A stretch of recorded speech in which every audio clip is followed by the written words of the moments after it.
بسم اللہ الرحمن الرحیم۔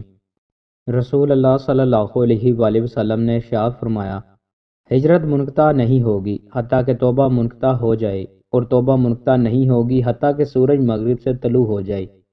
رسول اللہ صلی اللہ علیہ وآلہ وسلم نے ارشاد فرمایا، جب تم میں سے کوئی سائے میں ہو، پھر وہ سایہ اس سے بلند ہو جائے، اور اس شخص کا کچھ حصہ دوم میں ہو جائے اور کچھ سائے میں، تو وہ وہاں سے اٹھ جائے۔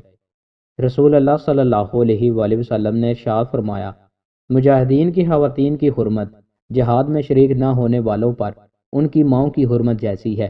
جہاد میں شریک نہ ہونے والوں میں سے کوئی شخص کسی مجاہد کے اہل خانہ کی جانشینی کرتا ہے اور وہ ان کے بارے میں خیانت کرتا ہے، تو روز قیامت اسے کھڑا کیا جائے گا، اور وہ مجاہد اس کے اعمال میں سے جو چاہے گا لے لے گا۔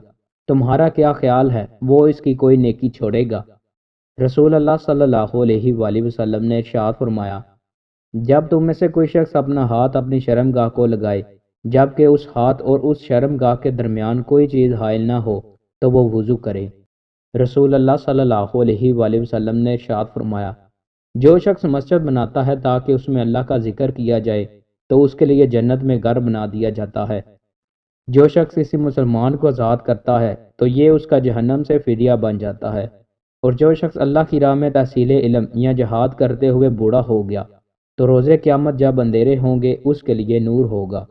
رسول اللہ صلی اللہ علیہ وآلہ وسلم نے ارشاد فرمایا، اپنے اموال کی حفاظت کرو اور انہیں خراب نہ کرو، کیونکہ جس شخص نے عمرہ دیا تو وہ اسی شخص کا ہے جس کو عمرہ دیا گیا، اس کی زندگی میں بھی، اس کے مرنے کے بعد بھی، اور اس کے ورثاء کا ہے۔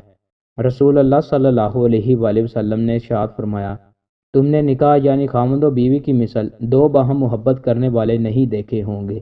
رسول اللہ صلی اللہ علیہ وآلہ وسلم نے ارشاد فرمایا، کبیرہ گناہوں کے بعد اللہ کے ہاں سب سے بڑا گناہ جس سے اللہ نے منع فرمایا ہے، وہ یہ ہے کہ بندہ مرنے کے بعد اپنے رب سے اس حال میں ملاقات کرے کہ اس کے ذمہ قرض ہو اور وہ اس کی ادائیگی کے لیے کوئی چیز نہ چھوڑے۔